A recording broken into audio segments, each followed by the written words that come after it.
Okay, a warm welcome to everyone this evening, this afternoon, this morning, wherever you're tuning in from. It's nice to see so many familiar faces in the virtual room. We're excited this evening, not only because this is the first MLE Friends talk in the new season, the spring season 2024.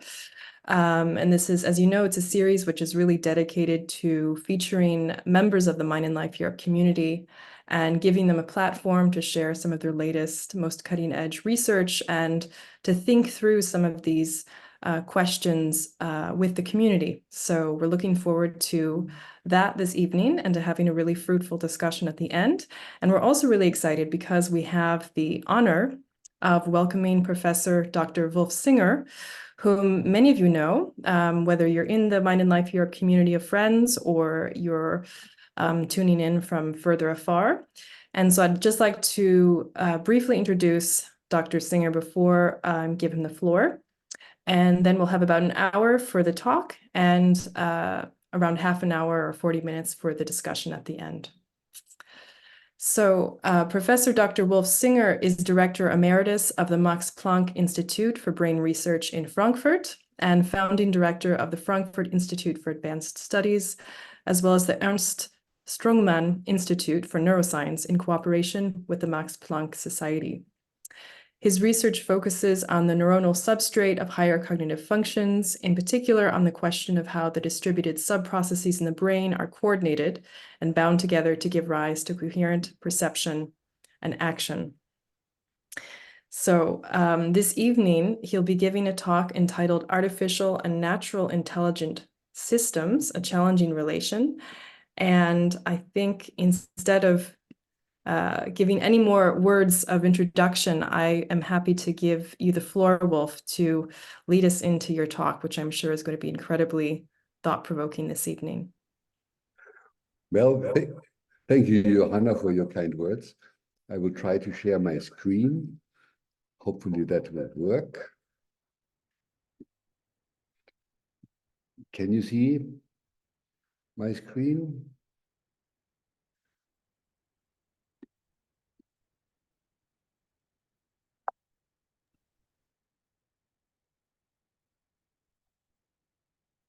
Yeah. So is my screen visible? I hope it is. Yes, it's perfectly visible. Looks great. I can't see any one of you. I wish you a good evening. And those from far away, I saw that somebody was from South America. I wish you a good morning.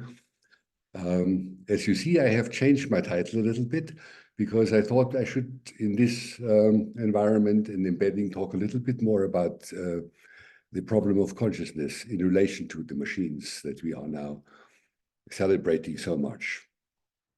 So the agenda will be, I will make a few introductory remarks on consciousness, then compare natural and artificial systems, because quite a number of the protagonists of artificial intelligence are now convinced that we are at the threshold of assigning awareness and consciousness to these artificial machines. Then I will discuss a few novel findings on brain dynamics that may introduce a paradigm shift in the way in which we consider the working of the brain, emphasizing the enormous differences between how brains are organized and work and how artificial systems are organized and work. And then I will make a few remarks on the consequences that this may have for our way to look for the neuronal correlates of consciousness. And if time allows, and we will see, otherwise we will defray this to the discussion, a few words on the hard problem of consciousness. So the question of how we can imagine this phase transition from material processes into subjective contents, such as consciousness. And the point I will make, in case I don't get there, is that this is a problem that transcends the abilities of neuroscientists and neuroscience is in a whole, and that we need to also involve the humanities, because these phenomena probably, at least as my stance, can only be approached if we also consider cultural evolution. So a few words on consciousness. It's probably the worst well-defined explanandum that we have around. It's as enigmatic as time. St. Augustine made this famous statement that if you do not ask me what time is, I know it. But if you ask me, I do not know. And a very similar statement could be made for consciousness. Everybody thinks to know and to be aware of what consciousness is, but if you are asked to really define it, you encounter a lot of different interpretations, and it's like sand between the fingers. You end up with actually not knowing exactly what it is. So here we have an explanandum that is ill-defined, unfortunately. Now, there are two similarities, or there's one striking similarity between the concept of time and the concept of consciousness, because neither time nor consciousness have a singular representation somewhere in the brain. What you see here is a hemisphere of a human brain, and I wrote into those different colored areas what they are good for. So there is, back in the brain, there is some areas which are dealing with vision, others with the representation of body and space, yet others with hearing and speech production, motor control, control of attention, and also planning for future acts. And finally, in the most developed, most anterior, phylogenetically most recent areas, we have storage space for contents like morality. Now, there is no place in this system where one could write time, nor where one could write consciousness. There is no area devoted to the processing of these entities. Now, what is fascinating, and this will become important later, is that these very different areas share similarities, striking similarities concerning their canonical circuitry, the way in which they are wired up, which means that they process information according to similar principles. And the specific functions of these areas are not defined by their internal differences of organization, but by the way in which they are connected to sense organs or to effector organs. So it's the input-output connections that determines the specificity, not the way in which they process information. We now think that all these areas process information according to very, very similar principles. And I will talk about them later. Now, some operational definitions of consciousness. It's commonly assumed it's absent in sleep, at least in deep sleep where there are no dreams. It's absent in anesthesia. It's also absent in certain forms of coma. Then there are contrasting methods to define consciousness. They try to delineate the border between conscious processing and subconscious processing. I will talk a little bit about this again. And then the leading criterion for the identification of conscious contents is whether they are verbally reportable. But you will see in a minute that also this criterion is not a very reliable criterion. What are the properties that we assign to what we all assume is consciousness? First of all, it is a holistic platform where all the contents that are present in consciousness at any one moment in time, they are somehow connected. And this is addressed as the unity of consciousness. Then there is this seamless succession of contents, the continuity of consciousness. It's also a characteristic feature. Then there is the possibility to integrate the external information with internal information and to generate global content and context. It has limited capacity. This is the reason why the access to consciousness is gated, among others, by attention. Not everything that goes on in the brain is able to reach the platform of conscious processing, but those contents that are attended to usually make it. And then is, of course, the platform for metacognition and self-awareness.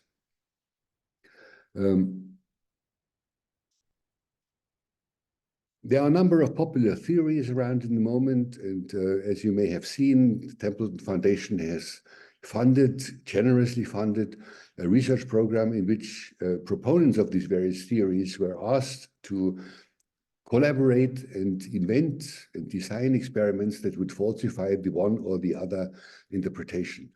As far as we see to date, there is no solution yet to that adversarial research program. They have not converged so far. I already said that the search for a cortical region as a platform for conscious experience has been negative. There is no single area that can be assigned a function related to conscious experience. Then there is the classical workspace hypothesis, initially developed by Bars and then taken up by Dehaene and Changeux, assuming that there is a special neuronal network in the cerebral cortex that gets ignited once contents become conscious. Then there is the very complicated information integration theory of Tononi, which I have no time to go into it. It's very mathematical, very theoretical. And then there are other theories around. One has been proposed very much by Francisco Varela and also by myself, which assumes that consciousness is somehow related to globally coherent dynamic states of the brain. And I will talk a little bit more about this aspect of the theory. Now, a large population of neuroscientists are now engaged in searching for the neuronal correlates of consciousness. I already talked about the problem of finding the right criterion for conscious processing. One that is most often used in experiments is verbal reportability versus operant reports. If a subject is able to report about the content, one assumes that it has been processed consciously. But there are problems with this dichotomy, because there are phenomena like blind sight where people are not able to report about a particular stimulus, a visual stimulus, but they can readily respond to it and process the information provided to them quite deeply. One would certainly assume that there is some conscious processing going on, but they cannot report about it. The same problem is, of course, with aphasics. The fact that they can't talk about certain things doesn't mean that they haven't processed the content consciously. Then there's a debate whether consciousness is and subconsciousness are two alternative states, or whether there's whether they are graded phenomena, whether there is a high level of consciousness, reduced consciousness, minimal consciousness, and finally no consciousness. The method that most people currently use is a subtraction method. One presents stimuli close to threshold, asks the person afterwards, have you seen it, or did you see stimulus or didn't you see it? Assuming that if they saw it and can report about it, it was processed consciously. And what one then does is one subtracts the brain activity measured under the reportable condition with the non-reportable condition, assuming that the difference then is the substrate of conscious processing. But this is, of course, fraught with a lot of ambiguities, because whether a stimulus reaches conscious experience depends on a number of pre-processes, signal-to-noise ratios, some distractors being present at the same time. Then there is this mysterious neuronal correlate of consciousness that one wants to isolate. But once a stimulus has become consciously perceived, it will have consequences. It can be named, there will be a motor act. And the difficulties with the subtraction methods that one cannot really distinguish between these pre-processes, the neuronal correlates of consciousness proper, and the effects of having perceived something consciously. There is a confound. So the bottom line of this is that it is really challenging to distill the neuronal correlates of consciousness in the hands of neurobiologists and psychologists. Now, can we learn from artificial systems? Can we learn from simulations? The reason why this question becomes pertinent is that AI systems, as we now know them, the large language models, for example, they can outperform humans in tasks considered as requiring conscious reasoning. This is true for the games, in which certain machines outperform human players. This is certainly true for translations that have reached an amazing degree of quality. This is true for the search in databases, where they outperform humans by orders of magnitude. And since the large language models like ChatGPT-4 have become available, it's also true for the generation of narratives.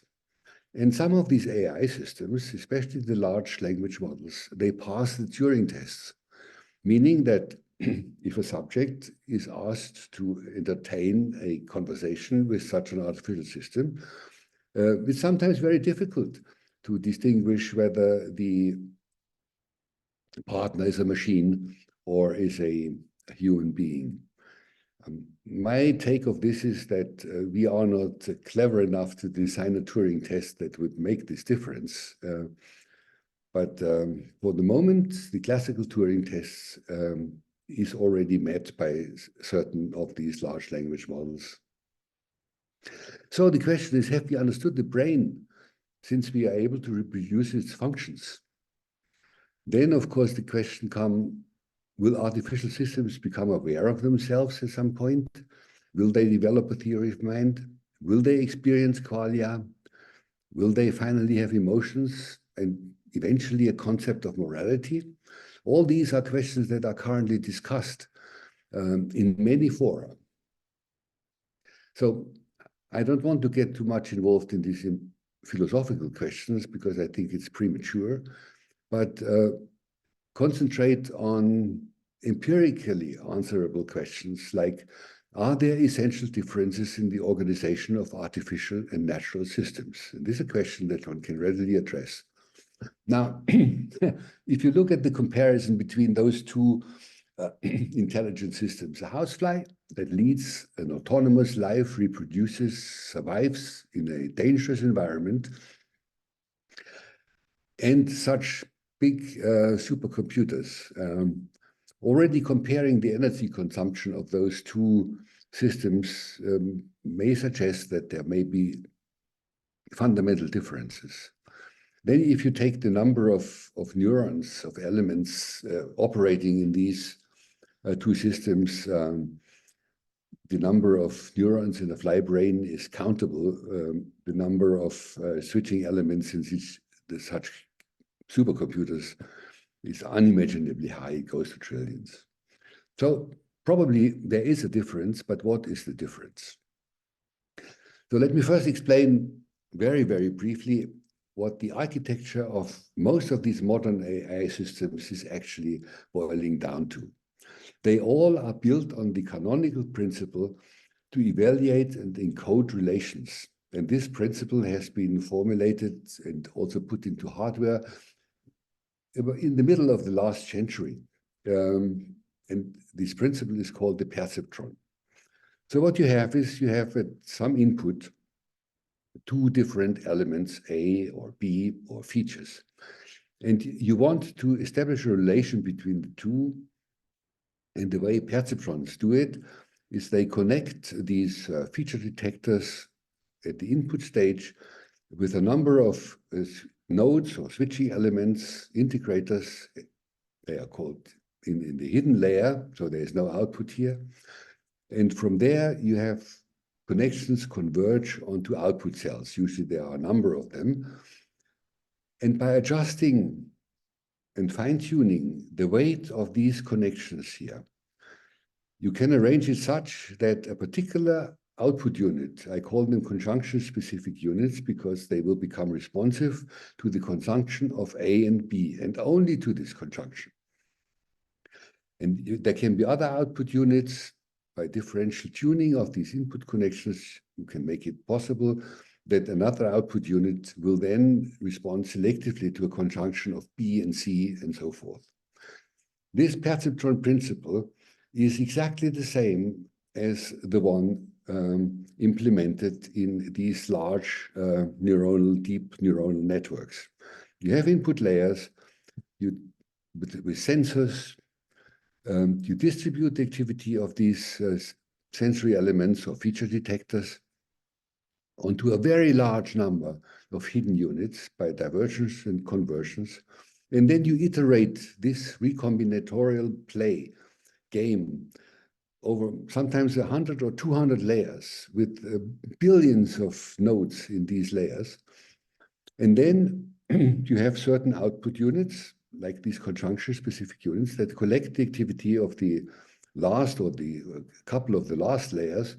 And then by a learning algorithm that is called backpropagation,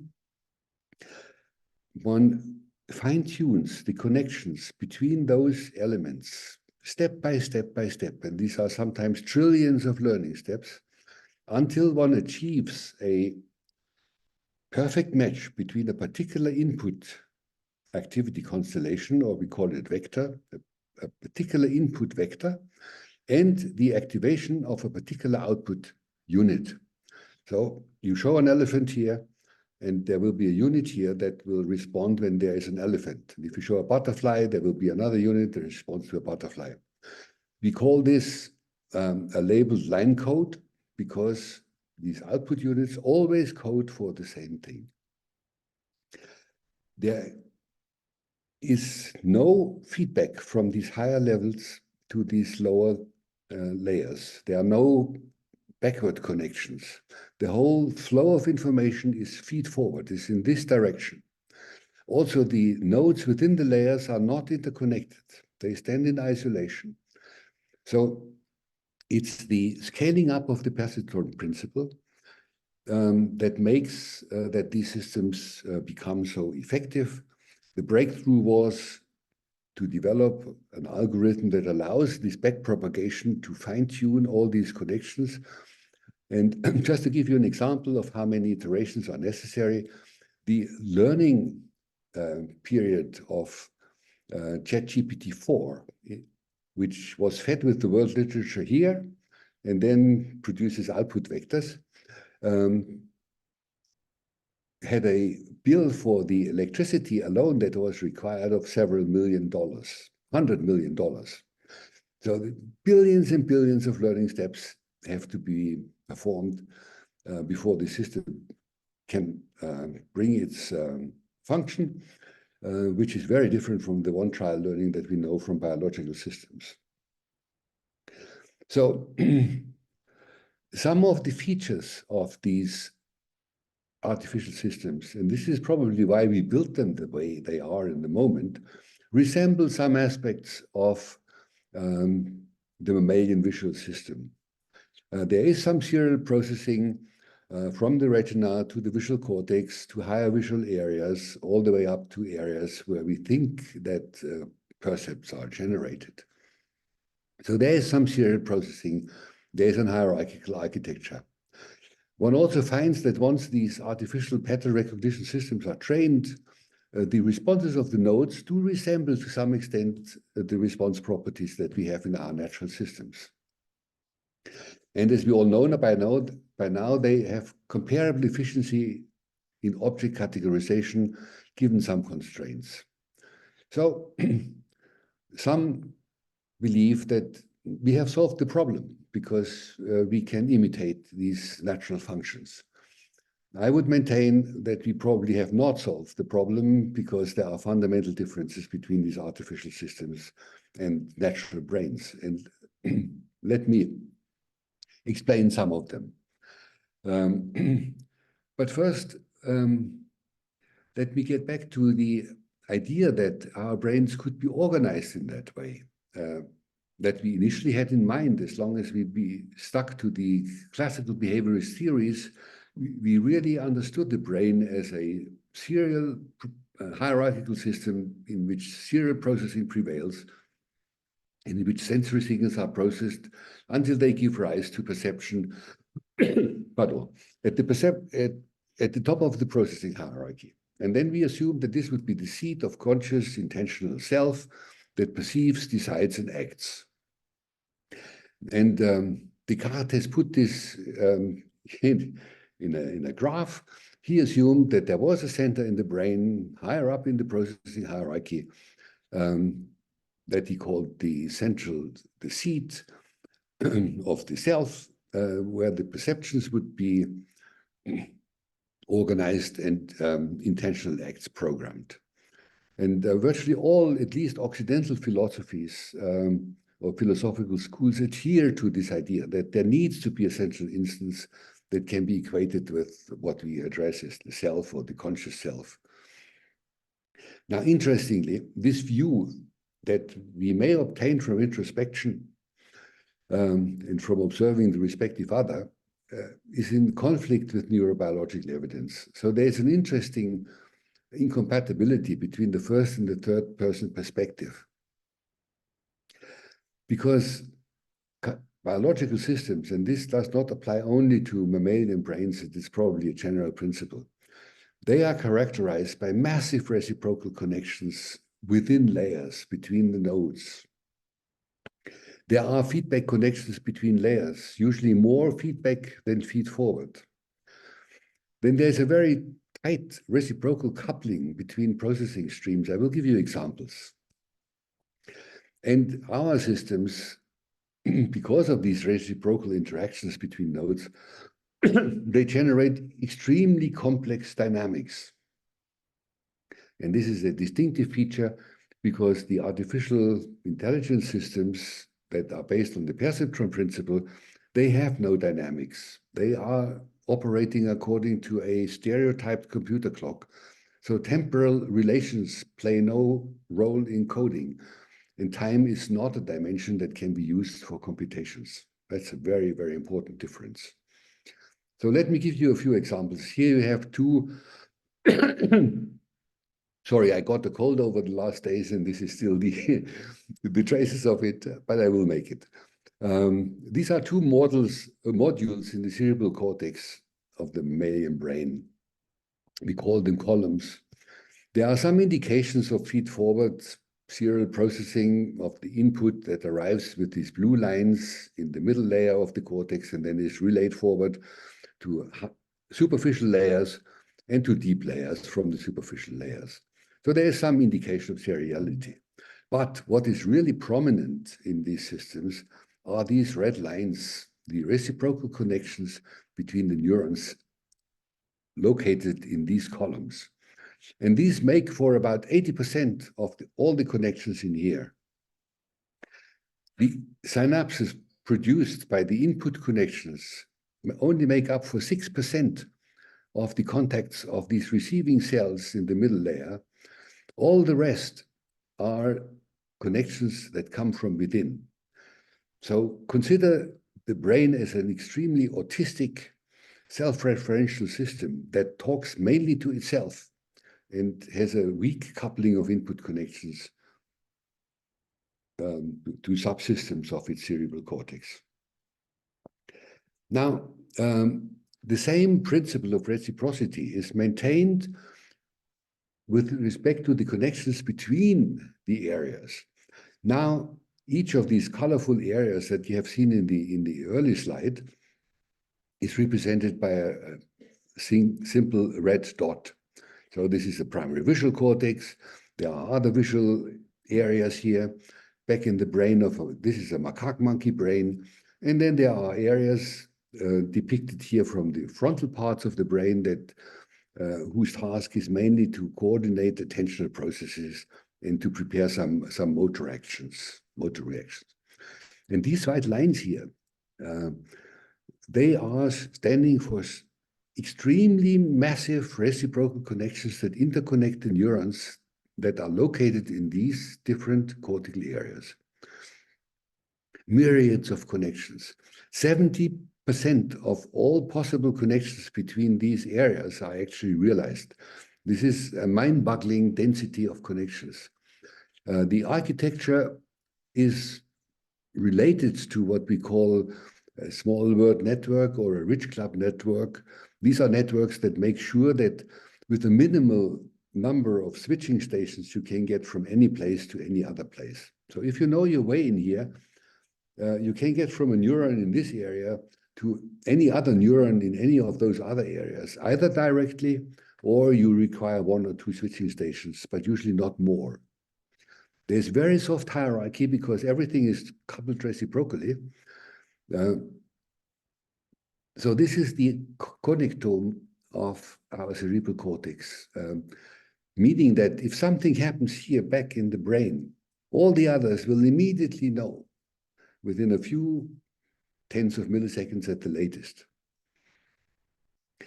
I like this picture because it shows that one can now trace the connections in the human brain, those white fibers that you saw in the last slide, with a special method of resonance tomography, magnetic resonance tomography, that gives you the direction of the projection lines of the axons of the neurons, coded in color. And I think it's just very beautiful, and it shows the complexity of the connectome of the human brain.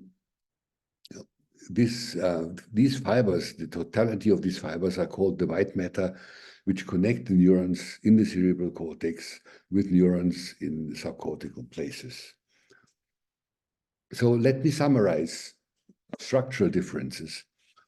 Artificial systems, with the exception of some implementations of recurrent networks, but I will talk about them later, but those which are now known everywhere, like ChatGPT-4 and the chess playing systems, they are characterized by serial processing, a strictly hierarchical architecture, and they have no recurrence. While natural systems are characterized by massive recurrence, they are distributed. There is no convergence to one of these coincidence-sensitive neurons, these conjunction-sensitive neurons, and they have a very flat, limited hierarchy. Likewise, there are significant functional differences. The nodes in artificial systems, as you all know, they compute with digital signals, ones or zeros. They have no dynamics because they are timed by a stereotype, by a clock. So temporal relations are irrelevant. This is why these systems have difficulties in processing sequences. And they can only work, most of them, with supervised learning. You have to tell them what they have to learn in order to educate them. Natural systems, by contrast, the nodes consist of neurons, and those neurons compute with analog signals, with graded signals. Natural systems develop extremely complex dynamics due to recurrence. I will talk about this. Therefore, temporal relations are crucial. Time series are extremely important variables in these systems, and they can use time as coding space, which artificial systems cannot. And then they can function with non-supervised learning, as we all know. Now, if you consider one of these nodes of natural systems, a neuron, it's a very complex analog computer in itself. It receives up to 10,000 different contacts from other neurons. It sends away an axon that bifurcates and contacts something like 5,000 to 10,000 other neurons that can be either in the immediate vicinity or it can be far away.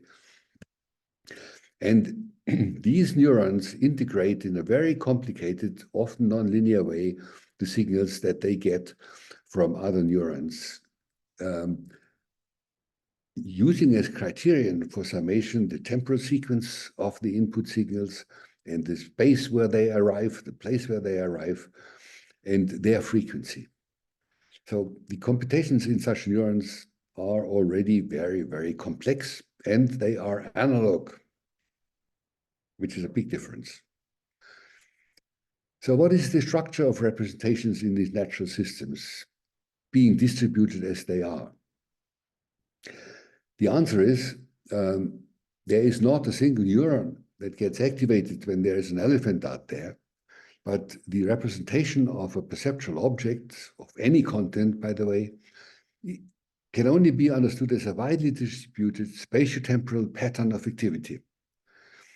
And this is very much in contrast to the object-specific cells at the tip of the processing hierarchy in these artificial systems, these conjunction-specific neurons. So a Gedanken experiment that I need to perform, even though many of you may have followed me on this already. Here's the sensory system of a cat brain. In us humans, it would look very much the same, just there are an order of magnitude, so 10 times more cortical areas involved in our brain than in a cat brain, but the system is exactly the same. Here are areas dealing with visual inputs. They get their information from the eyes. Those get information from the tactile system, those from the auditory system, and those up here, they belong to the limbic system. And the task of these areas is to associate emotional connotations, value to the results of the computations that are performed here.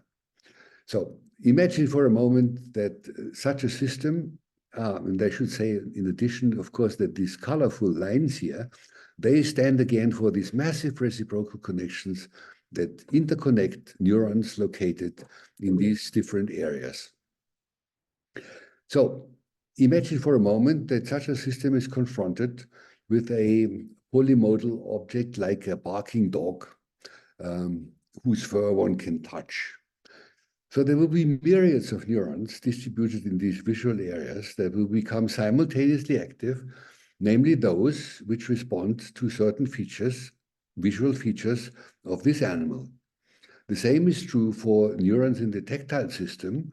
If you touch the animal, they will become thousands and again, myriads of these neurons will become active, responding to certain aspects of the tactile sensation that is signaled to those neurons. The same is true for the auditory neurons in the auditory areas if the dog is barking.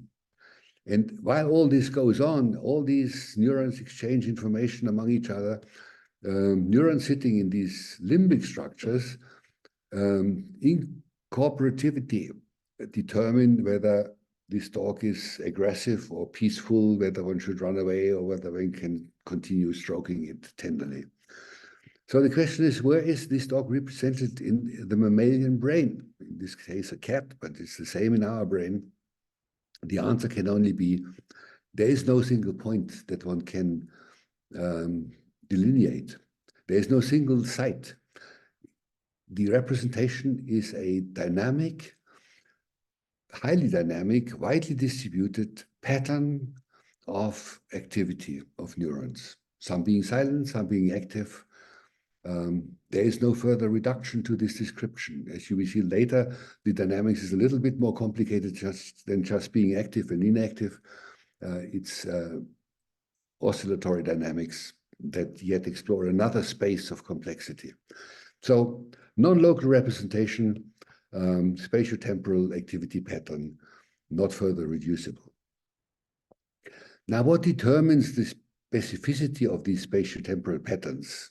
How does such a pattern, when it is evoked by a barking dog, differ from a pattern that is evoked by a meowing cat?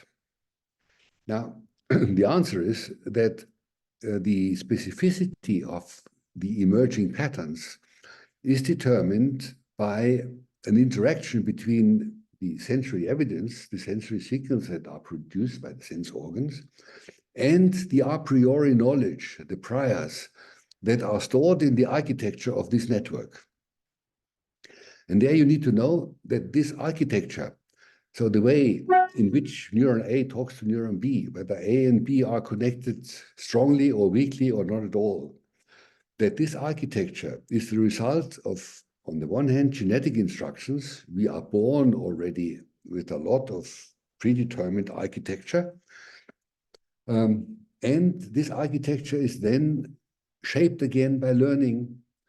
And together, these two influences, the genetic instructions that harbor evolutionary acquired knowledge, if you like, together with the learning and the postnatal pruning of this architecture create an internal model of the world that is resident in the connectome, in the architecture of these connections and in the weight of these connections. So these specific patterns that emerge are the result of a comparison of sensory evidence with these stored priors, with this stored knowledge, which already tells you that perceptions are the result of reconstructions. There's nothing like an objective something out there. What we perceive, what we talk about, is always the result of a reconstruction given the priors, given the sensory evidence. So neurobiology at least solves this philosophical question.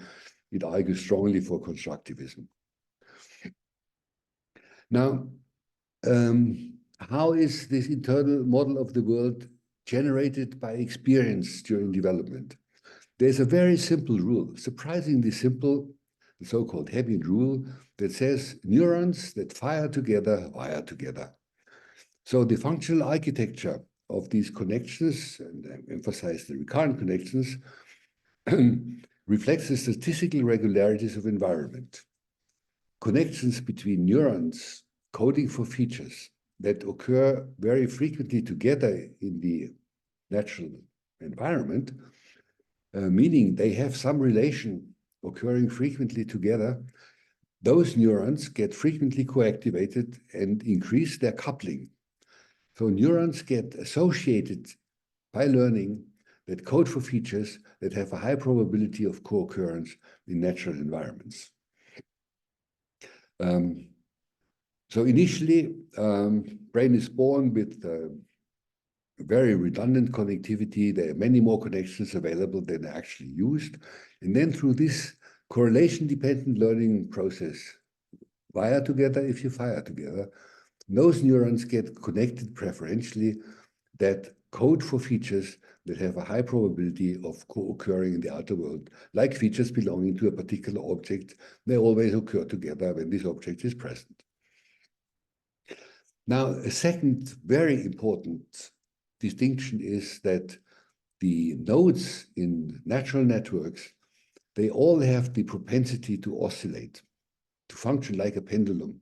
If they get disturbed, they engage in an oscillation that slowly fades away.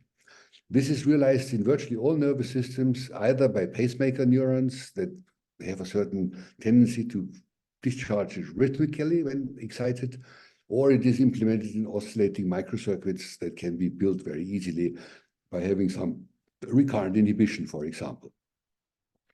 So what we seem to have is a recurrent network of nodes which are feature-specific, that are coupled among each other in an anisotropic way, those nodes being coupled more strongly that have a higher tendency of having been activated together in the past. So there is knowledge about the world stored in the weight of these coupling connections. And these nodes have the strong propensity to oscillate when activated. So what does that buy us? These recurrent oscillator networks, they develop an extremely complex dynamics. If you think about two pendula that are coupled with a rubber, so elastically coupled, a single pendulum produces a very boring damped oscillation. But if two pendula are coupled, their movement already becomes very, very complex. And if you take three and couple them among each other, you get a dynamics that is no longer analytically treatable. Now think about the network that consists of millions or more coupled oscillators. You can sort of guess how complex this will become. Because of this complexity of the dynamic space, it is extremely high dimensional, meaning this is a space where you can store an enormous amount of information. And then it has fading memory. When pendula swing, as long as they swing, they will remember that they have been disturbed. And what you also get is that you can superimpose information by interference. And I will give you an example. This all sounds very abstract, but let me give you a metaphor. Imagine a pond of water still in the evening, and a boy throwing stones into that pond at different sites, different times, with different impact and different sizes. So each impact will generate a traveling wave that will expand and spread away from the site of the impact. And after a while, there will be spreading waves all over the pond and interference patterns emerging. And one can now show that it suffices to measure at 2 or 3 places in this pond the wavelength, the amplitude, and the phase of the waves one can locally measure here. And then one can reconstruct one by one the sequence of events that has happened before. This is quite amazing. This liquid has interesting computational abilities. It transforms a sequence of events in a high-dimensional dynamic state. So it keeps track of a sequence. It represents a sequential event in a simultaneous state. It can superimpose information because of this fading memory. It continues to oscillate. It remembers that there were several stones thrown into several places. And it can code the spatial and the temporal relations between those events because of these emerging interference patterns. So that's quite remarkable what water can do for you. And there are actually a branch of artificial intelligence that is called liquid computing, exploiting those possibilities of matter to do these computations. Now, it so happens that recurrent neuronal networks have exactly this function. They are like a liquid. If one disturbs such a recurrent network somewhere with an impact, an excitatory input, there will be propagating waves that spread and then will produce these interference patterns. Now, cortical networks are, of course, not just a pond of water, because in a pond of water, interactions are confined to nearest neighbors, oscillating water molecules. As you have just seen, not so in the cerebral cortex. Here, interactions can be between remote neighbors, because the fibers mediate those interactions, and they are anisotropic, because these interactions are mediated by neuronal fibers that have been tuned previously by learning, incorporating the internal model of the world. So we have a structured liquid, if you like. Now, what are the consequences of such anisotropic coupling? It is well known from theorems of coupled oscillators that these tend to synchronize. Two coupled pendula like to synchronize. And that this synchronization probability is determined by the coupling strength. Strong coupling, fast synchronization. This means that nodes that are tuned to features that frequently occur in natural environments, which are more strongly coupled because of this Hebbian mechanism, wired together, if you fire together, they are more likely to synchronize their responses if stimulated by related features. You see that semantic relations, statistical regularities of the environment, get translated into synchronization probability.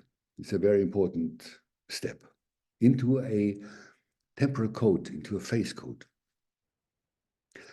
Meaning that synchronization probability should reflect the rules according to which we group features perceptually, assign them to objects. One can test this experimentally by looking or testing the hypothesis that columns that respond to frequently occurring features should synchronize if they are driven by groupable features. And this is old experiments that we have been doing a long time ago. If one records from 2 groups of neurons in the visual cortex of an animal, drives them with a coherent object, in this case it is just a bar of a contour, they will respond and they will synchronize their responses as one sees in these oscillatory cross-correlograms. If the same two neurons are activated by two different stimuli that move in counterphase, so they are not related, the neurons are still active, especially those which are not sensitive to the direction of motion, and there are many of them, but they do no longer synchronize. So had one looked only at the activity of the neurons, one would not have been able to distinguish this stimulation condition from this stimulation conditions. But if one looks at the temporal relations of their discharges, one can immediately see the difference. In this case, they are synchronous. Here they are not. So there is information contained in the temporal relations of discharges. No more experimental results. Just summarizing that the dynamics of recurrent networks allow the exploitation of the temporal dimension for coding of temporal relations. And configuring the nodes as oscillators permits in addition the exploitation of very important additional variables. And those are synchrony, resonance, entrainment, phase relations. And the question is whether the brain exploits these properties. All these are properties that are not exploited by the artificial intelligence systems that we have been talking about previously. So I promise you no experimental evidence. If you are interested, go on our homepage, look up some of the papers, and then concentrate especially on the literature, where all the papers that are relevant in this context are cited. I would rather like to take you a little bit away from neuroscience directly to strategies of computer simulations. Why this? It is very hard to obtain causal evidence in experiments with complex systems that have strong nonlinearities and are strongly interconnected. Because if one manipulates one variable, what one would like to do in order to obtain causal evidence that this variable is relevant for a particular function,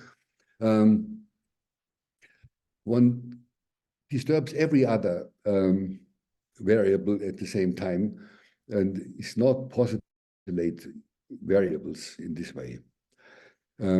So by computer simulation, one can examine the functional role of structural and functional properties of biological systems by adding one by one features that one knows in biological systems, and one can probe the functional relevance of these features. Oops. Now this does not advance anymore. What's the problem? Okay, here we are. So we set out to simulate a system of that kind by simulating it with digital computers, which is very cumbersome because they have to process serially what happens in parallel in a recurrent network. Configuring the nodes of the network as damped harmonic oscillators, as you see here. If one stimulates such an oscillator, it engages in a damped oscillation of different frequencies. We set up such a recurrent network, and then we tested the performance of this network on benchmark tests, in this case, MNIST figures. These are numbers and letters, handwritten, of different shape, and one tries to find out how well the networks can categorize those handwritten letters and numbers once trained. And to our great surprise, we found that implementing one biological feature in particular, this was implementing nodes that oscillate in contrast to nodes that would just integrate incoming activity. We got an enormous boost in performance of these networks that were mimicking what we know from nature. And you see those networks where we implemented the nodes as oscillators. What you see here on the abscissa is learning steps. So this is learning speed. These networks learn much faster than any of the recurrent networks that at least we know of. So simply implementing one feature, one crucial feature of natural neuronal networks, namely nodes that oscillate, led to an enormous boost in performance. Not only was learning speed greatly enhanced, but also noise tolerance. If one depixels the handwritten letters, hides them in noise, the systems that we knew of that are on the market, they drop very quickly if pictures get very noisy. Not so these systems that are mimicking what probably happens in natural brains. Well, Yeah. this is Amy. We didn't get that slide. The slide following, at least I didn't. I don't know if everybody else did or not. This one? We've still got a comprehensive simulation study, the goal, on top of it. Oh. We didn't get the slide you just described. So what happened there? Very bad. Maybe unshare your screen and then reshare it and see if that helps. What you now see is a neural network, right? No, we see a comprehensive stimulation study, the goal, provide a theoretical basis for the functional benefits of So I exploring. have to get out and in again. Yeah. Sorry for that. No problem.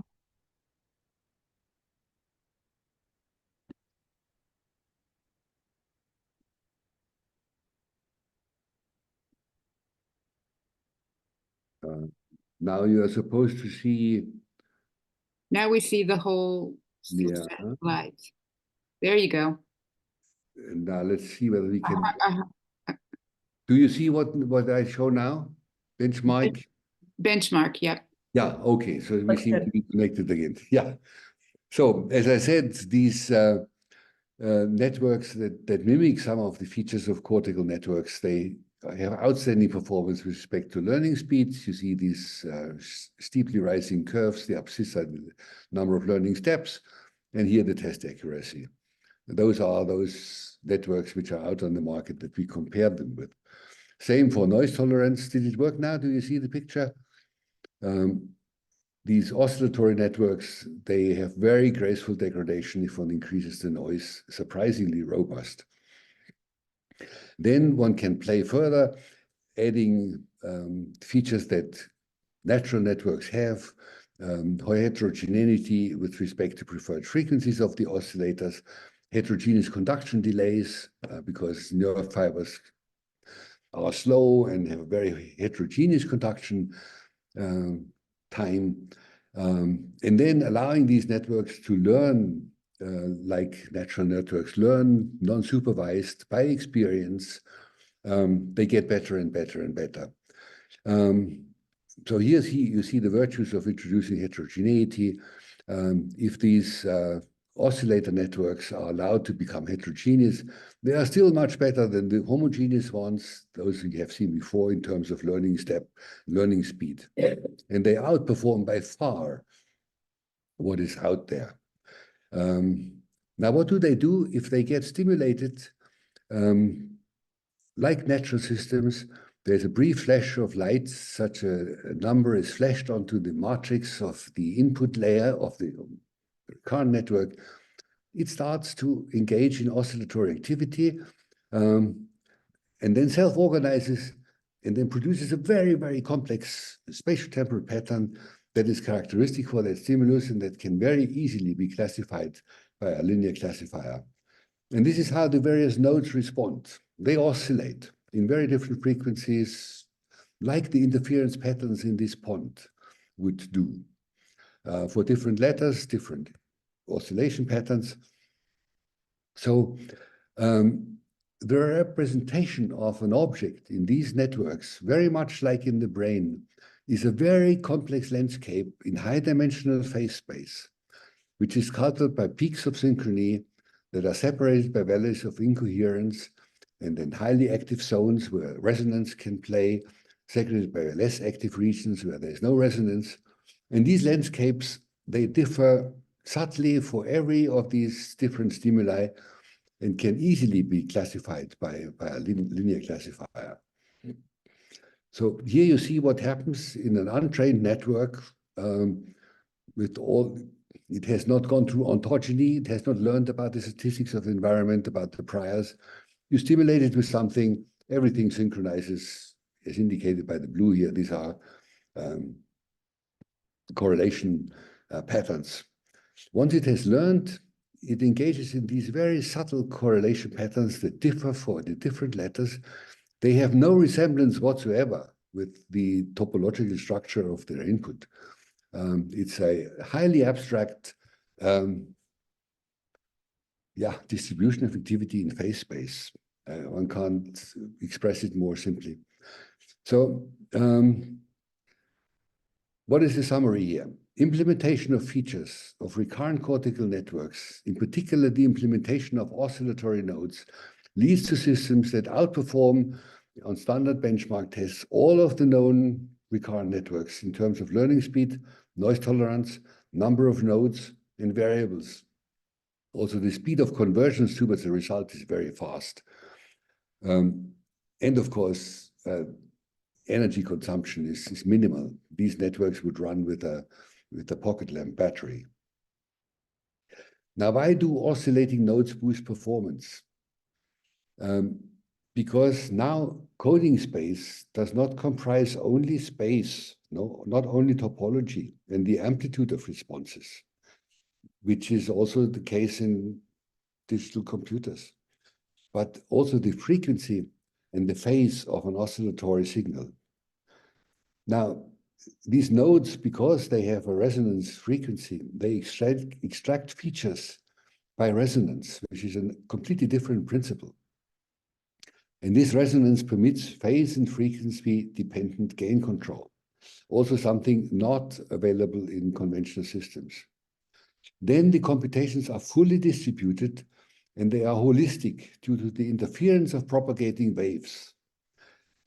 Emphasis on holistic will become important again when we talk about consciousness.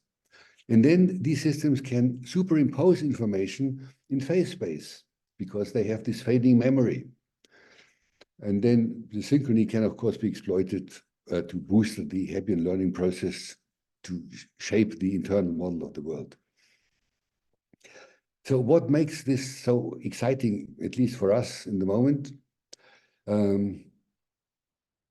These computations exploit the high-dimensional dynamic state space that is provided by delay-coupled oscillators. This is essential. The computations are analog, and they consist of a parallel search for the best match of the respective sensory evidence with the stored priors. So there is a self-organized convergence of the network to states of low entropy or minimal free energy that is very fast. And in a sense, you have superimposed all the possible states of the network when it is spontaneously active. And then when sensory evidence is provided, it's like a measurement in a quantum system. You get the collapse of the dynamics of the system to the most likely solution in a very short period of time. And this annealing process is actually equivalent to strategies that are used in quantum computing, except that in the quantum computer systems, the superposition of wave functions, they are represented by spins of electrons or any other small particle, while in our case, it is the phases. Both are analog variables, and there are mathematical theorems now, known since a couple of months perhaps only, showing that there's a complete equivalence between what these coupled oscillator networks can do and what one part of quantum computers also does and makes them so efficient. What brains cannot do, and this is the critique on Penrose's idea, they cannot have entanglement of qubits because entanglement would not work at room temperature in such a wet and soft medium. But one part of what makes quantum computers so efficient, the superimposition of wave functions, could in principle be realized by brains. So the answer to the question posed initially, yes, there are dramatically different strategies pursued by these big number crunchers and natural nervous systems networks.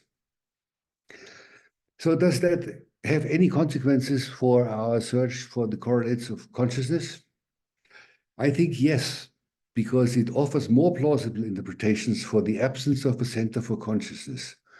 I have emphasized several times the holistic nature of these representations in large interference patterns that could encompass the whole of the cortical mantle, because the cortex is a continuously coupled system.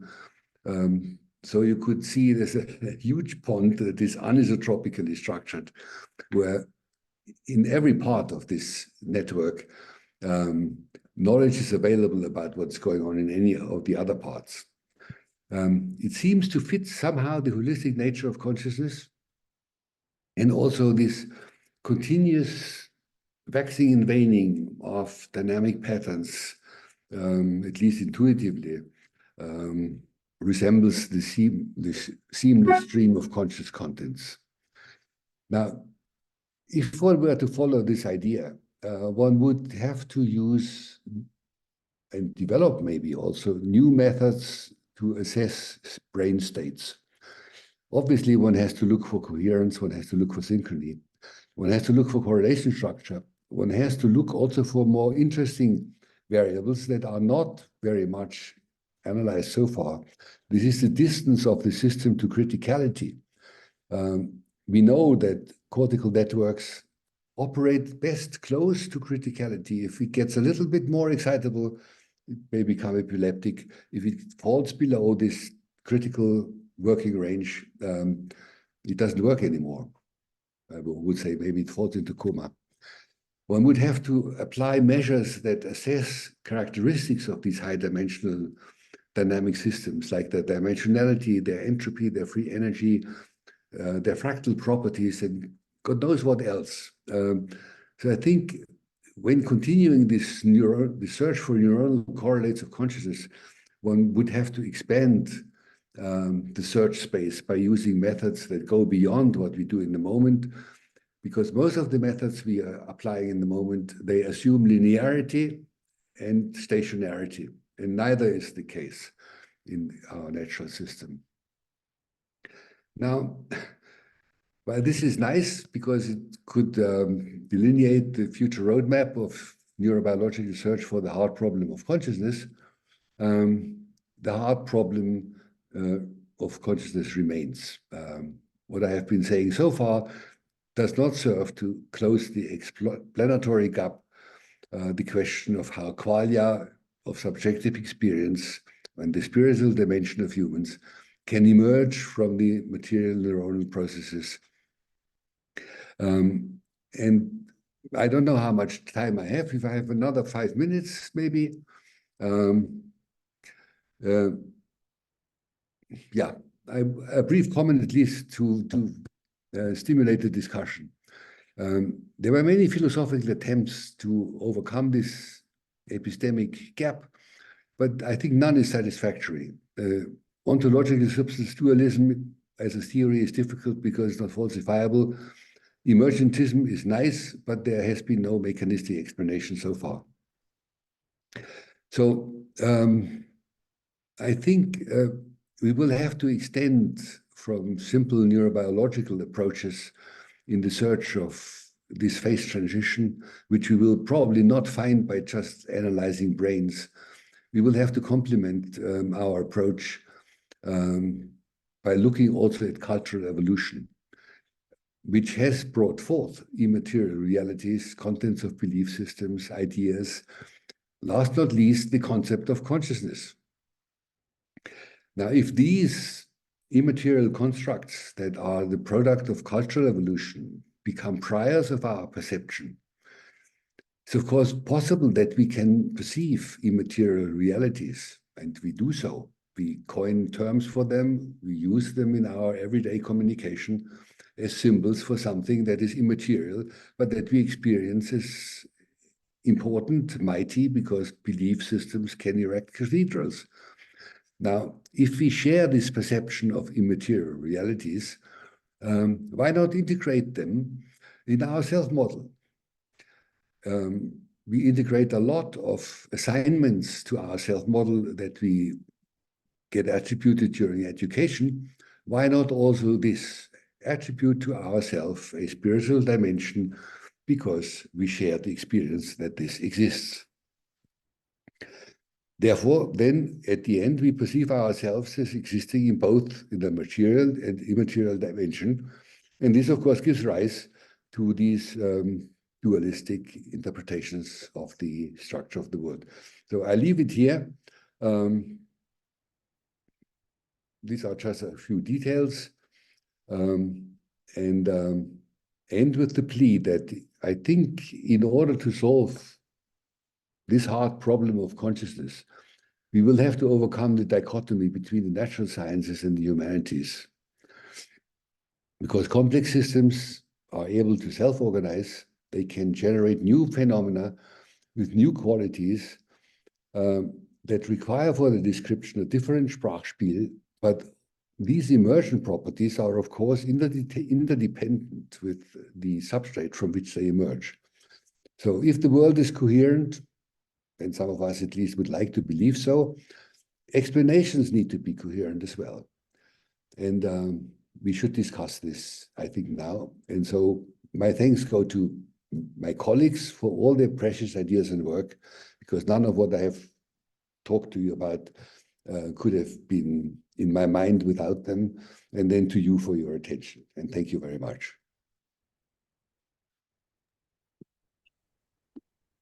Thank you so much, Wolf. This has been tremendous. And so we don't lose any time, I'd invite anyone who'd like to come forward for the discussion. Just raise your hand, your virtual hand or your real hand, and feel free to offer your voice. And if you're not able to unmute yourself, you can also leave a question or a comment or an idea or a thought in the chat. Feel free. We'll also be reading the chat.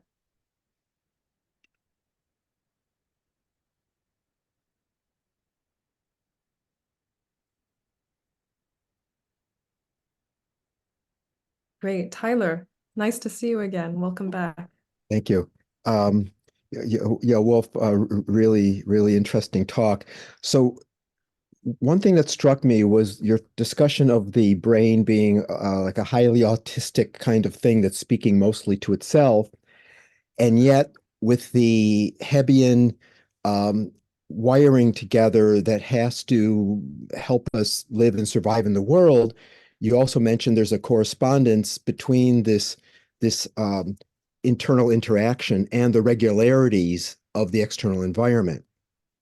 So I'm thinking, what would be your thoughts about objects of higher orders of classifications? So if we say dog, and then we say mammal, and then we can keep going more abstract till we get to something called object.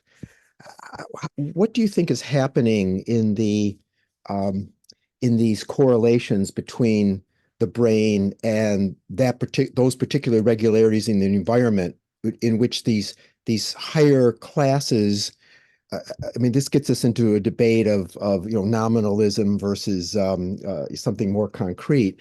But I'm just curious about the degrees of abstractions and classifications and what is happening in that regard. Yeah, I think learning algorithms should be everywhere the same, because neurons can't do much more than follow this Hebbian rule, and then this can be supervised, of course, by reward systems, now print signals that a posteriori tell these synaptic connections, the processes that you were just engaged in was successful, keep it or weaken. So I didn't talk about those value assigning systems that, of course, also gate these Hebbian mechanisms. Well, it takes quite some time until babies learn about these concepts to detect the same in the seemingly different. Our brains are particularly good in doing that because, unlike brains of rats, for example, which have fairly separate processing streams for tactile information, for acoustic information, for visual information, they have difficulties to transfer what they have learned in the visual sense into the tactile world and vice versa.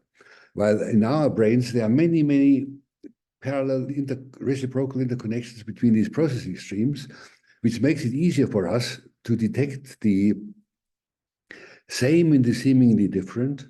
Then we have this fantastic ability of symbolic coding with our language that also helps us to find terms for these abstractions. I mean, detecting the similar in the seemingly different is abstraction. And then if you have a symbol for the result, you can start to build these hierarchies, which our language does, nested relations. I think it's a sequential process. One can see this also a little bit in the maturation of the brain. In the beginning, the peripheral structures, the sensory areas, they are very susceptible to these Hebbian mechanisms and the internalization of simple contingency criteria of the outer world. But then these connections become fixed and don't change anymore. But at higher levels, they can now rely on what they get from the lower levels. These processes continue to go on. And there is a lumping in space and in time. So more and more overarching concepts can be formed under which the details can be subsumized.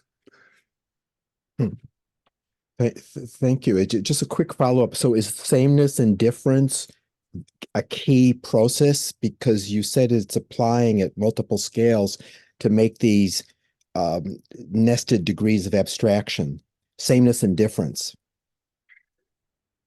Well, it's an interesting question of how the state of a neuronal network would differ if it is stimulated 2 times by something that is similar or the same, which you immediately discover, you know it's the same, as compared to when it is sequentially stimulated with different stuff, then you may not know what it was, but you know it is different. So is there a signature for sameness and difference? There must be. It's probably in some of these dynamic dimensionalities that they differ. We haven't looked for it yet. Okay.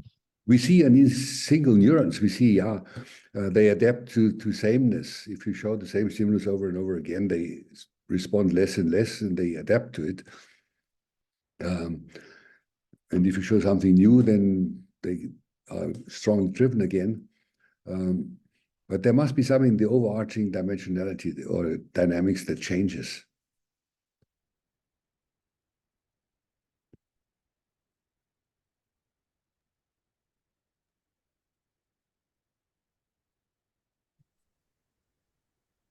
Thank you, Tyler.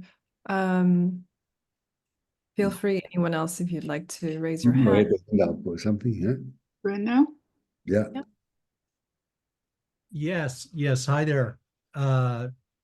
Wow, thank you so much. I'm struggling to hang on by my teeth in this fascinating arena, and I was really struck by the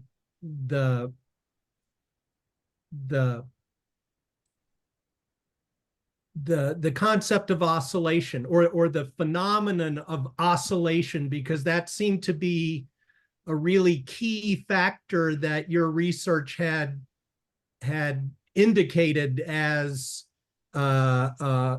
able to, was a lot of what natural intelligence has that makes it different from artificial systems.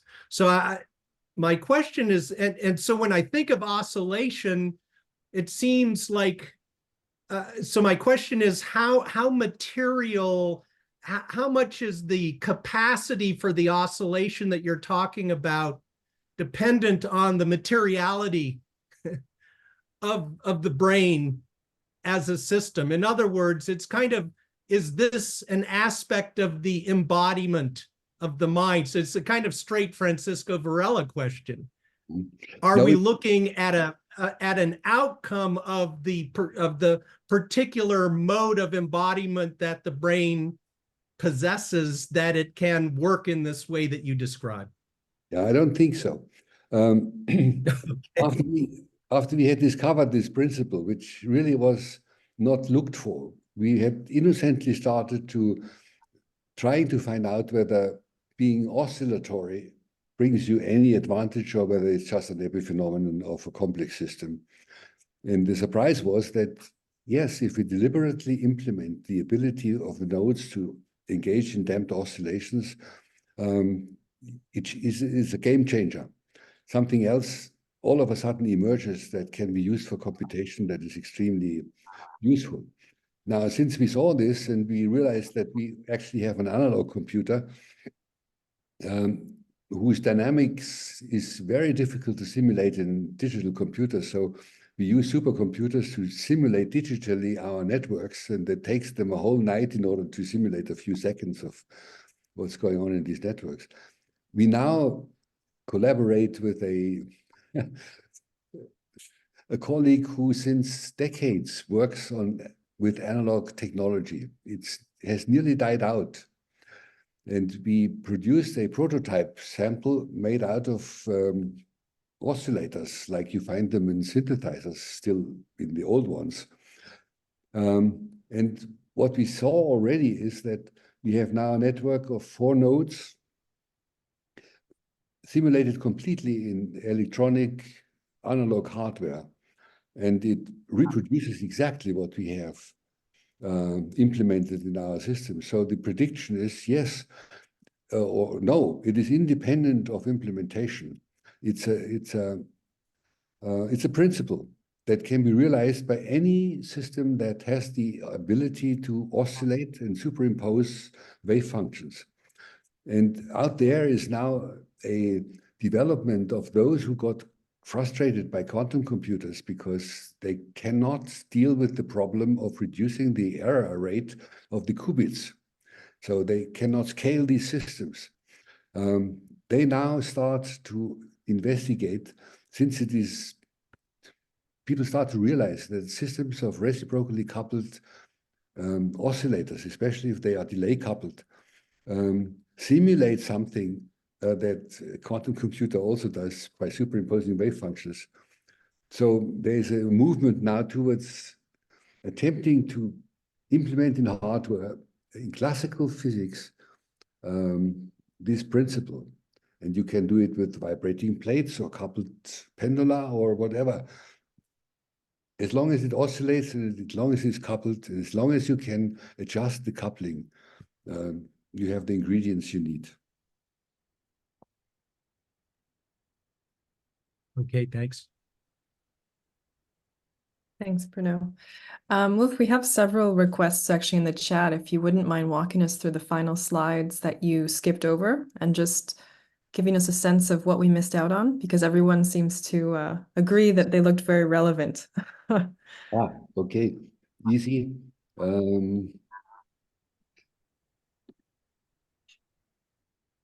Oops.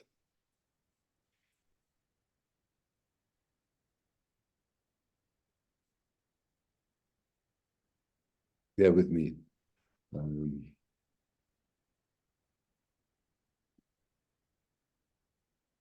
It's the final slide. I guess this was this funny slide with the homunculi.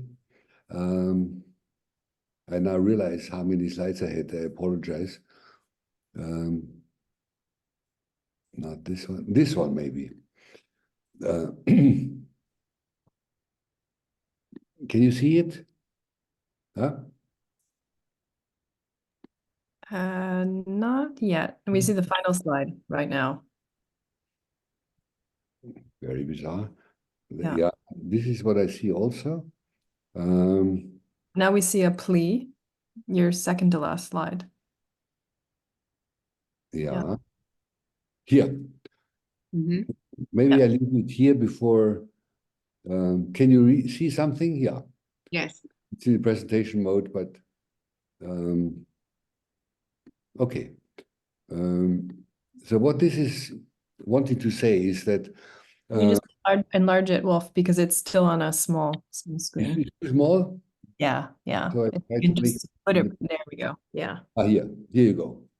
You have it? Yep. Yes. Yeah.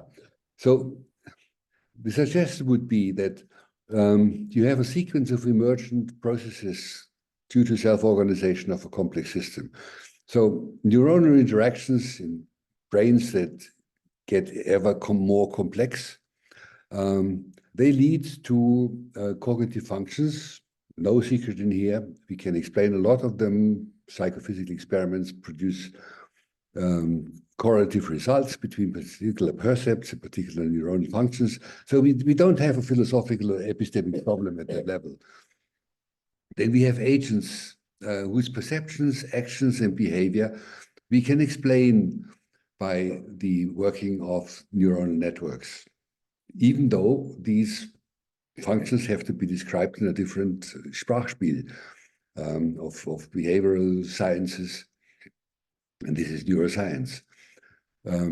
Now, if one repeats this and takes these cognitive agents and let them interact and form another network, I always take as example, you have Stone Age people sitting in front of their cave and eating together one of the animals they have just chased successfully.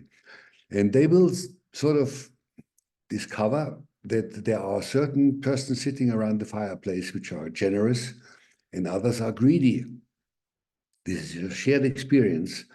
And if they find a word for greediness and for generosity, they have created a new entity, a new reality that they can talk about. They have a symbol for a non-material reality that does exist, that is important for them, that they have brought in the world, because before this act, there was nothing like greediness or generosity around. So they have conceptualized something that is emergent property of a social interaction and made it a reality. John Searle would call it a social reality. And now, if those continue to promote cultural evolution, more and more concepts will emerge. Immaterial realities. Among those, also the concept of feelings, the concept of subjective realities that somehow exist either in the in-between of the interaction of individuals, or we ascribe them to an individual.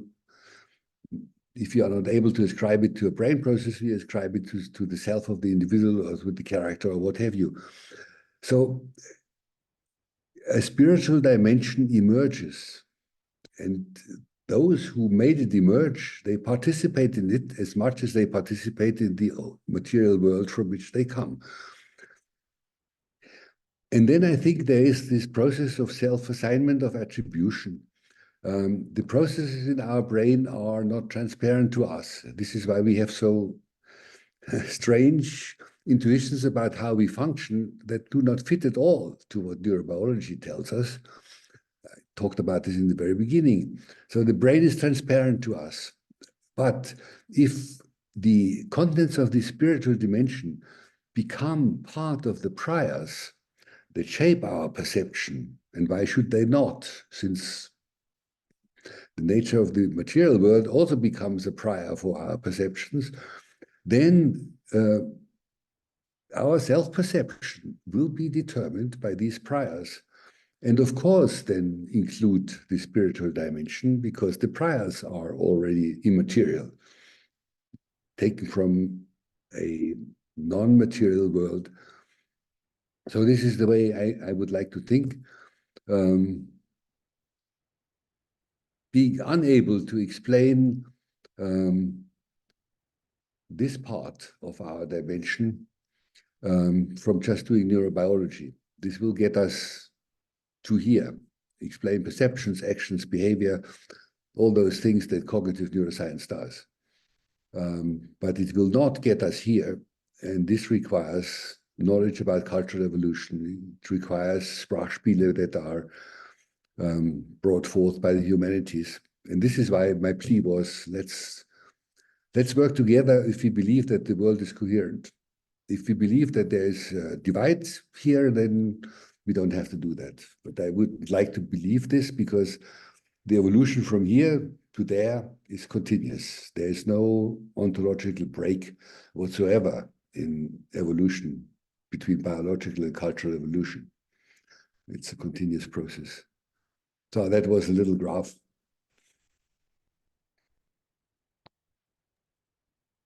Thank you. And if anyone else wanted to jump in just after that, those of you who wanted to see some of the final slides, feel free. And I also see Annie Block had a comment in the chat, which we can just read out if you want to respond to, Wolf. She can't open her mic. She just brings up the point that that what you're describing is within the mainstream framework that consciousness is produced by the brain.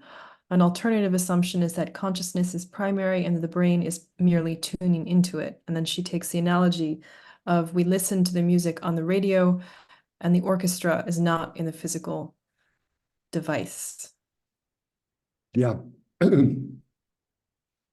It's a position that is virtually impossible to falsify. I tend to be pragmatic and to see the gradual emergence of consciousness during evolution, and also the close relation between conscious states and brain states. We may have to use, as I suggested, additional measures in order to diagnose the level of consciousness.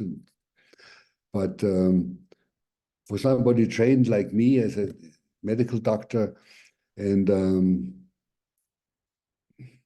having worked on the brain for such a long time and having read the neuropsychological literature that pinpoints the close correspondence between lesions in the brain, malfunction of the brain, state changes of the brain correlated to changes in consciousness, I'm inclined to think about a causal relation. But I'm very well aware of quite other stances, like many Eastern philosophies, including Buddhism, have a completely different approach to the problem. Also, some neurobiologists, or philosophers, I should say, like David Chalmers, who tend to assume that consciousness is something that is existing a priori, that is everywhere. It's a sort of a panpsychism stance, and that it requires a certain amount of differentiation and complexity in order to enter into this consciousness, all comprising consciousness, and that it is only us who perceive it once we are able to have conscious experience. I don't know, it's hard to falsify.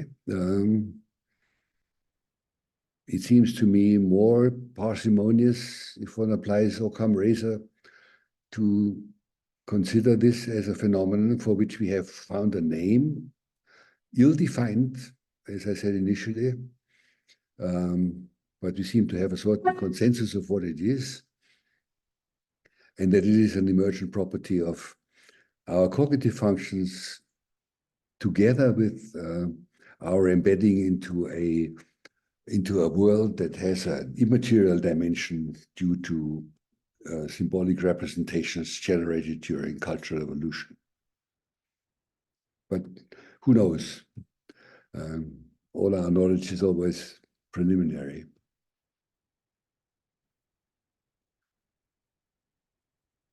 And I would, of course, hurt with this interpretation a number of belief systems. Because following this line of reasoning, the contents of belief systems will also be constructs of our cultures,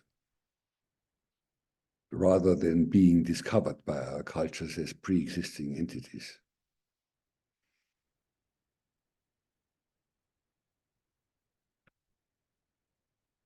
Thank you, Wolf. I think we have time for maybe just a couple more questions or comments, so feel free to jump in, whether in the chat or in the live room.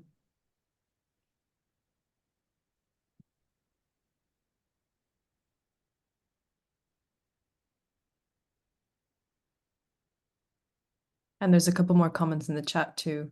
I see some of the chats, but I don't know. And Tyler, I saw you raised your hand if you want to jump back. You're still muted. Thanks. Yeah, I didn't want to kind of jump in too much, but wow, I could talk to you a long time about these matters. I think you're right about cultural forming the priors that then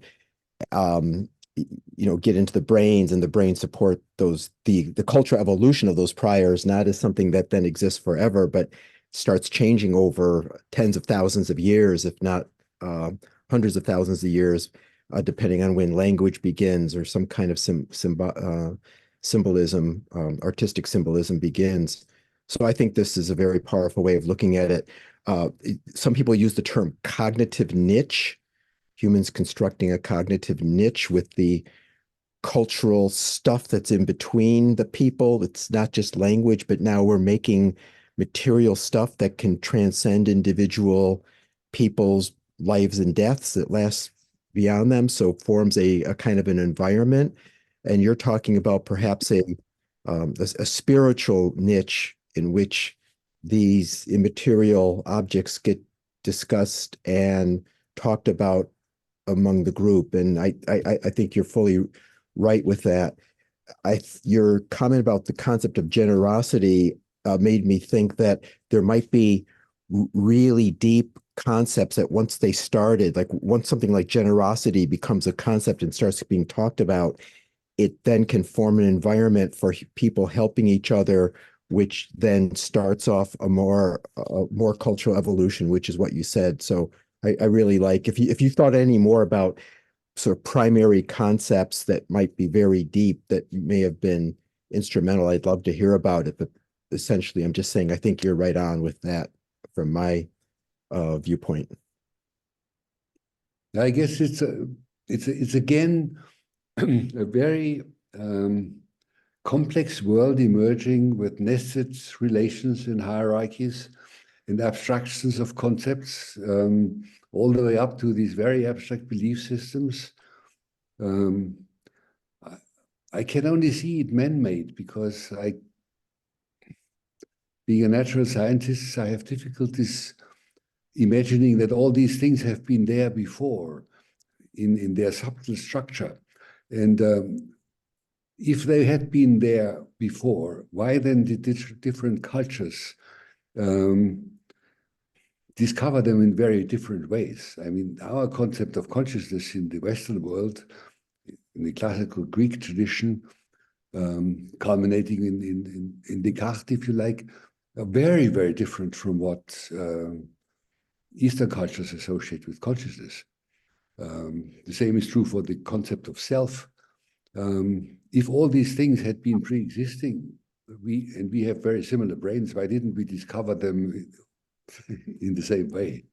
If we are just antennas for these pre-existing entities, immaterial entities. Thank you. So we've just got 2 more questions in the chat if we have time to get to those. Are you okay keeping on for a few more minutes, Wolf? Yeah. Okay. Maybe we can start with the more specific question from Matthew, and then we can end on the more sweeping question from James, where he asked about the relation between the natural sciences and the humanities. He wanted to hear more about that. But the first question, I don't know, Matthew, do you want to unmute yourself, or do you want me to read out the question? Yeah. Thanks. Thanks, Wolf. It's. I think I was with you 19 years ago in DC, and I still quote something you said from there, in the Buddhist context anyway. So thank you.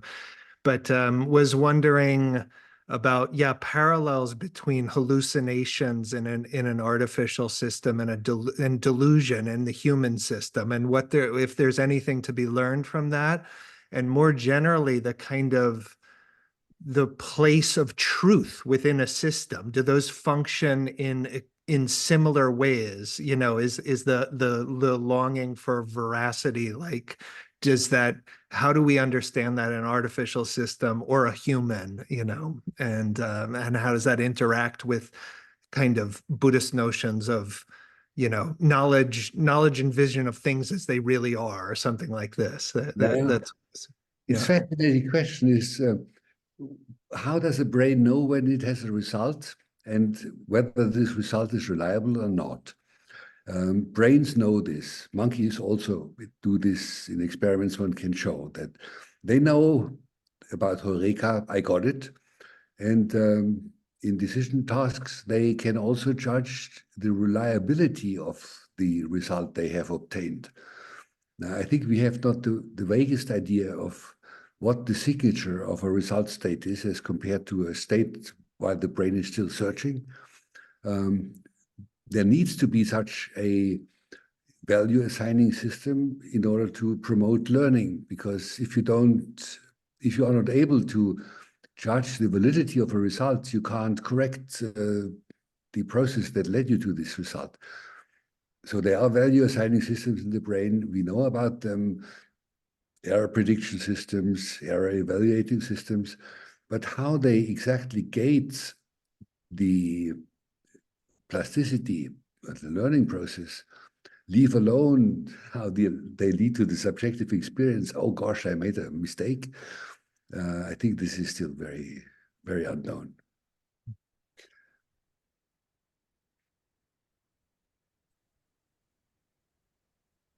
Thank you. So maybe for the last question, James, did you want to articulate it yourself? Maybe give us a little bit more a sense of what you wanted to hear. Yeah, I'm sorry. It is very sweeping. I only raised the question because I was fascinated, Professor Singer, that you brought up that question at the end of your talk. I enjoyed so much the journey through the sort of subtle materiality of the brain, and then you ended on these remarkable classical philosophical issues of dualism, and then you seem to respond to that by calling for a better conversation between the humanities and the natural science. I'm just wondering what you meant by that. If you could say a little more. Again, I know we don't have much time. Well, it's my personal experience. When I started, we were very much guided by behaviorist theories regarding the brain as a stimulus-response machine.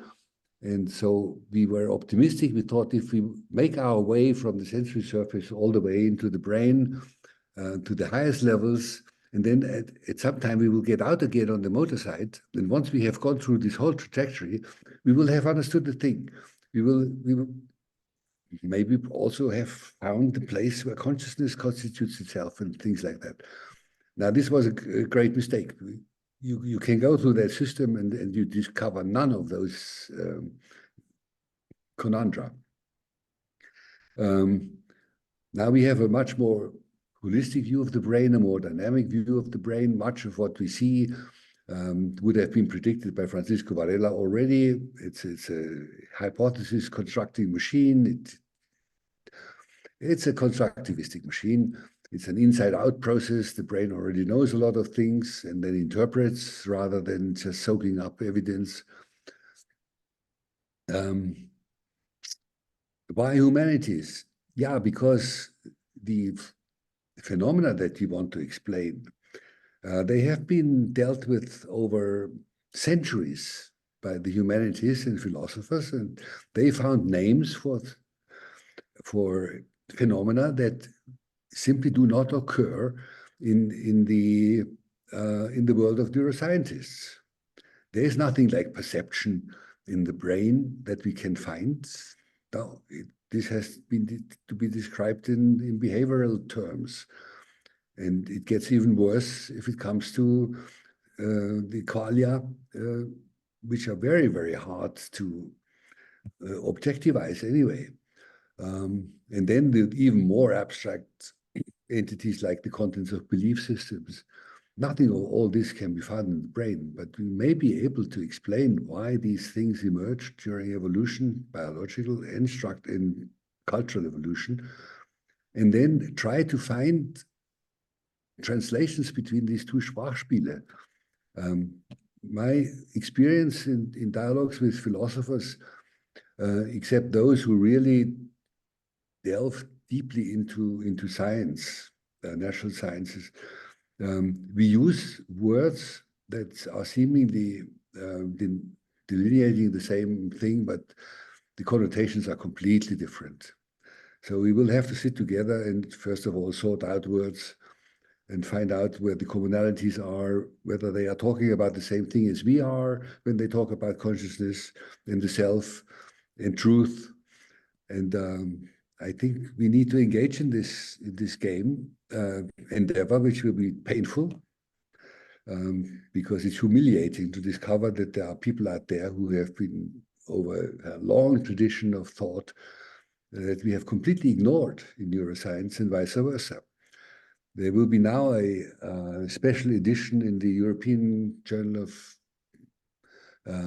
Brain Research, European Brain Research Journal, on the philosophical toolkit for neuroscience, an attempt to show the toolkit richness that has been developed in philosophy that should facilitate it for us neuroscientists to use a more structured language when we talk about phenomena that have to do with the brain. Because in our everyday life, we make category error after category error. When we talk, this neuron perceives, this neuron thinks, and what you hear in the lab when you hear a neuron talk, you assign these anthropomorphic qualities to this nitty-gritty protein patch.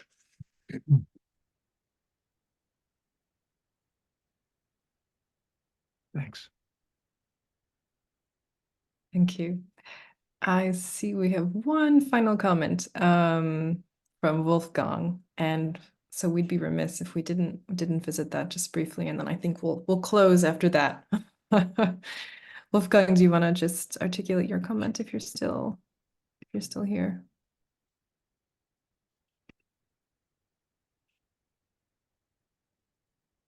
Maybe you can't unmute yourself. I'll just read this out. So Wolfgang just said, I wonder if a lot of the apparent discrepancy between the views on brain and consciousness can be reduced if we carefully distinguish between consciousness and conscious experience. Yeah. The latter can be constructed by neurobiological information processing phenomena, while consciousness itself could still be prior and get received and translated by the brain into conscious experience. Certainly. I would maintain that we should maybe, when we operationalize the phenomenon that we want to investigate, we should talk about awareness. Maybe we should use consciousness only as an adverb or an adjective and talk about conscious experience and conscious decision making and stuff like this. It makes it already easier.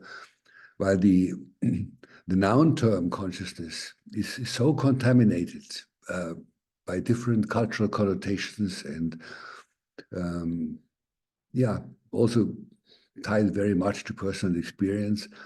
So I think the explanandum is flawed by itself. It's a difficult, as I said in the very beginning, like time is a dimension.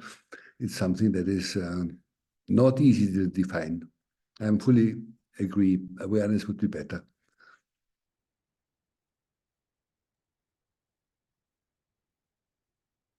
Okay. On that note, I think we'll close there, unless there's any final word you'd like to make, Wolf, in terms of just bringing the evening to a close. Anything else you'd like to add, or does that feel like a satisfying note to end on? Yeah.